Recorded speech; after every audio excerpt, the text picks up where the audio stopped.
Buenas tardes, Juanita. El día de hoy en nuestro programa trataremos un nuevo tema para ti y son las diferentes civilizaciones del derecho romano. Buenas tardes, Valeria. Estoy muy entusiasmada por este tema, pero para poder entrar en contexto debemos hacer una pequeña introducción. El derecho es un conjunto de normas que regulan una sociedad en un espacio y tiempo determinado. En primer lugar, haré referencia a la clasificación del derecho. Comenzaré por contarles de qué se trata el derecho público. El derecho público es que regula el Estado y las relaciones de este con los particulares. Por otro lado, se encuentra el derecho privado, que es el encargado de regular las relaciones de los sujetos particulares.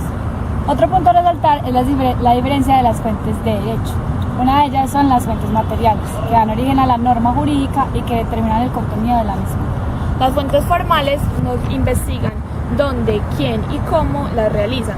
Estas fuentes formales se dividen en varias. Por un lado se encuentra la costumbre, que se da dentro de una comunidad y surge porque hay una conciencia de obligatoriedad.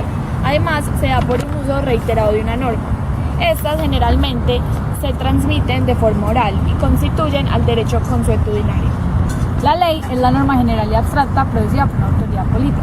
Actualmente es creada por el Poder Legislativo y es transmitida de modo escrito. Por otro lado, la doctrina es una ciencia o conocimiento del derecho. Esta no tiene una autoridad. La jurisprudencia son las sentencias o decisiones de los jueces. La constitución política se divide en dos partes. La parte dogmática, que es la que contiene los principios y los derechos, y la parte orgánica, que tiene la organización del poder. Ahora comenzaremos a exponerles acerca del derecho romano. Hablemos de las formas de gobierno en Roma.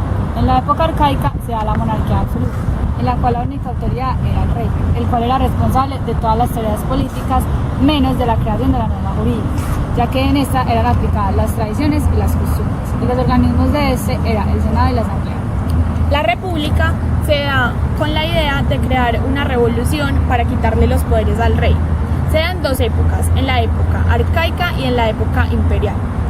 Los funcionarios de esta época eran los magistrados, y estos eran nombrados por la asamblea, y se dividían en dos: los cónsules, que eran los encargados de las tareas administrativas y militares, y los pretores, que eran los encargados de las tareas judiciales, pero no eran los jueces. En este periodo también ocurre una guerra civil entre los patricios y los plebeyos.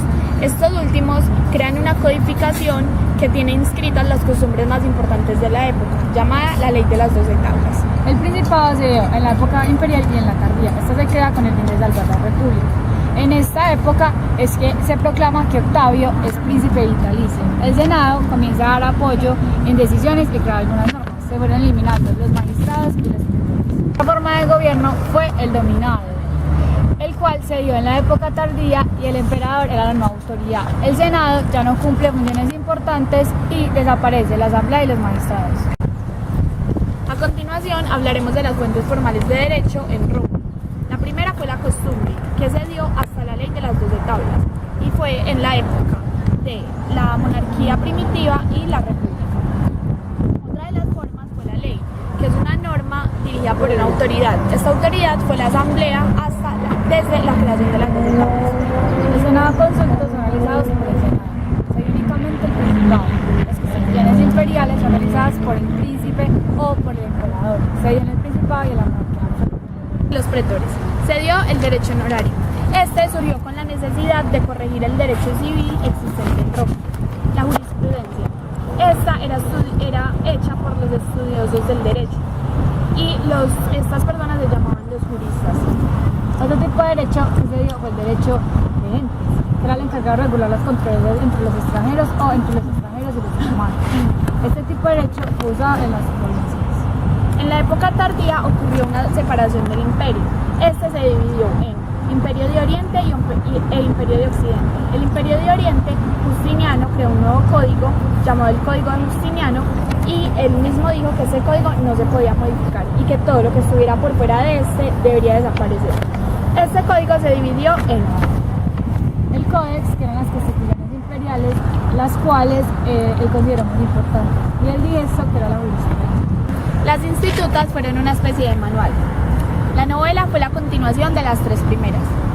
El Código de Justiniano fue muy importante, ya que gracias a él el derecho romano se expandió por toda Europa. A continuación les contaré un poco de la visión del derecho tradicional romano. El derecho romano es perfecto, original y completo. Por eso es indispensable que el jurista moderno aprenda de este derecho ya que es aplicable en diversas áreas. Es importante como Platón y Aristóteles son para la filosofía. Si se omite el estudio del derecho romano, no estaría completamente el derecho. Por otro lado, gracias a mi visión crítica, puedo decir que el derecho romano no es ni supremo, ni continuo, ni original y mucho menos perfecto. ¿Por qué digo todo esto?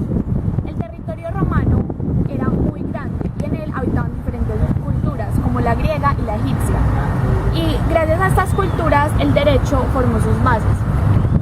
Por ejemplo, la administración y el derecho fue fundado en las culturas anteriores. No se pueden hablar de costumbres propias, sino de tradiciones prestadas. Yo estoy en total de acuerdo con eso. El derecho romano es algo puro que nunca fue influenciado por otras culturas. Esto se basa en las costumbres romanistas y gracias a estas se crearon las reglas. Se dio la creación de las 12 tablas, la cual creó un impacto porque desde ese momento se habla del derecho romano como tal. Me refiero a que Roma fue el primer lugar en consolidar el derecho como una ciencia jurídica basada en las costumbres. Además, es continuo y ha prevalecido a través de los años. No se puede afirmar que algo en la vida del ser humano es continuo, pues bien se sabe que es todo lo contrario, es discontinuo.